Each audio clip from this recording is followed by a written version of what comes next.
Ito po para hindi kayo nabibigla. Hindi po dahil lahat ng mga bank record yung naiparating na sa impeachment court at BIR record ay kinukonsidera na ebidensya lahat yan. Okay? Hindi pa ho itinuturing ng korte na yan ay ebidensya.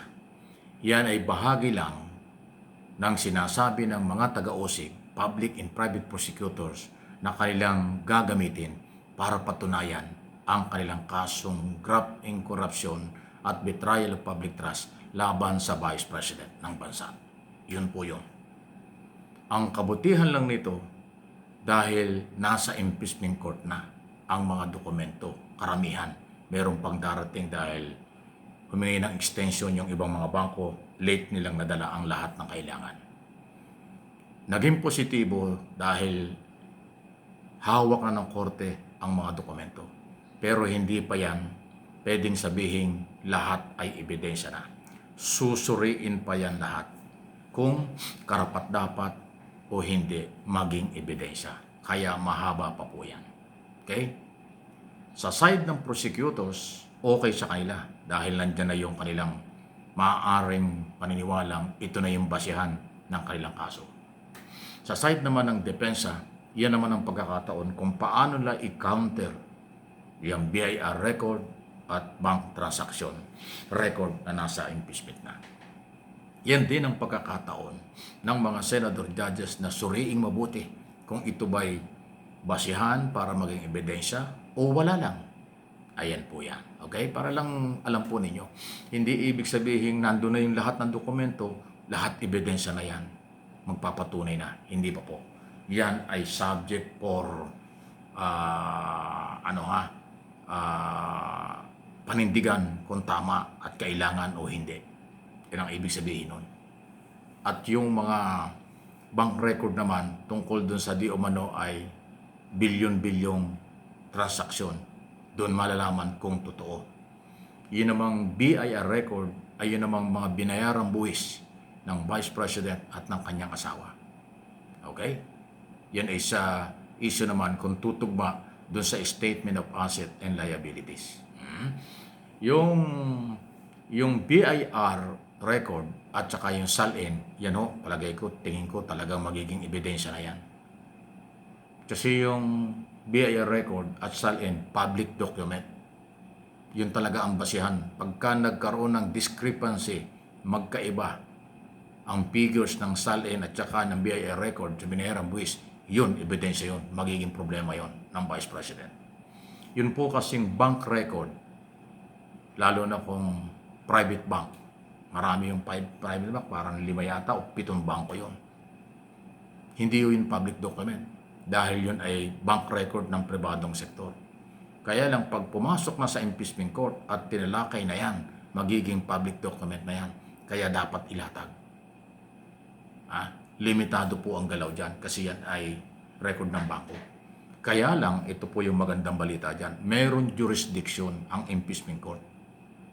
Kahit pribadong dokumento, pribadong bangko, hindi nila pwedeng itago ang lahat ng record. Lalabas at dapat ilabas yan.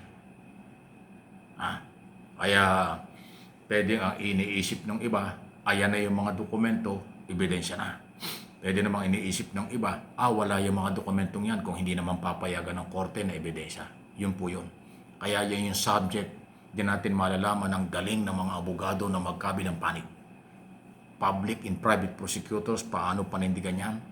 Defense counsel, kung paano harangin yan? At yung magiging posisyon ng mga senador judges, kung yan ba'y karapat-dapat paniwalaan o hindi. Yun ang issue. Pero sa mga mamamayang Pilipino na observer, nagmo-monitor at complainant dito sa kasong ito dahil pera ng bayan, sa atin lahat yan mahalaga. Kaya lang mayroong proseso. Kahit ang ating paniniwala, ebidensya na yan. Pero kung hindi naman nakikita ng mga senador judge na ebidensya, mababaliwala. Mahalaga na yung mga senador judge ang makukumbinsi na itong BIR record, SALN, bank transaction, bank record, financial record, ay makukonvert na ito ay talagang ebidensya. Malaki ang problema ng depensa dyan at ni Sara Duterte. Yan po yun. For your information lang, hindi naman tayo nagmamagaling. Yan po yan, pagbasa ng sitwasyon. Kaya ako pinapaliwanag ito kasi sa ngayon hindi pa ho natin pwedeng husgahan yan. Ongoing pa ang trial. Halos nagsisimula pa lang po ng paglalabas, paghuhukay nitong mga dokumentong ito. Pero hindi ito fishing expedition na tinatawag. Nandiyan na yung kaso, nandiyan na yung ebidensya sa paniniwala ng prosecutors. Kanila lang willing at kayang panindigan, iyan ang issue. Magpakagaling ang depensa kung paano nila sirain, paano nila labanan ng ebidensyang yan na ipipresenta sa darating na susunod-sunod na mga araw yan. Article 2, Article 3, parehong controversial yan. Confidential Intelligence Fund, Article 1, at yung Article 2, yan po yung unexplained wealth. Diyan nakapokus yung mga bank at BIR record sa dalawang article na yan na kinakaharap ng pangalawang Pangulo. Pero mukhang nakarelax naman si Vice President, nasa abroad nga eh. Di ba? Di ba, biyahe ng biyahe.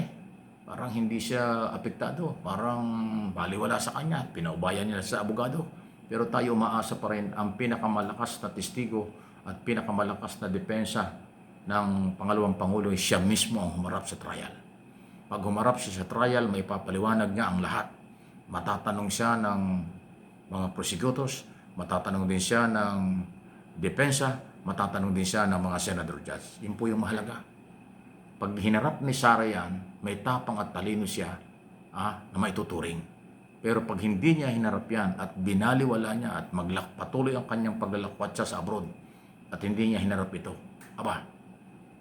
ibang issue yan. Baka isipin ng tao walang respeto sa taong bayan at sa korte, walang respeto sa pananagutan at binabaliwala. Pwedeng ganon.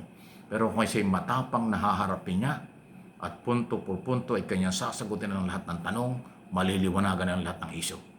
Meron siyang pagkakataong ipaglaban ng sarili at pagkakataon ding maliwanagan ng taong bayan kung totoo at saan niya dinala ang pera. Totoo bang siya mayroong mga bank transaksyon ng mga bilyon-bilyon? Totoo bang meron siyang mga ginamit na tao para sa paggamit ng confidential at intelligence fund? Siya lang po ang pwede magpaliwanag niya ng detalyado. Hindi yung mga staff lang, hindi yung mga defense lawyer lang, sa aking personal na pananaw. Pag siya'y humarap, mas aabangan, mas malalaman natin ang katotohanan. Pero pag hindi siya humarap, problema nila yan. Good luck sa inyong lahat. Good luck sa defense team. Pero ang prosecutors, public and private prosecutors, lalo na yung mga private prosecutors, sanay na sanay yan sa mga trial, mga trial lawyer talaga sila, trial court talaga ang kailang mga ginagawa araw-araw. Kayang-kaya ko nilang panindigan yan sa aking sariling observation at opinion.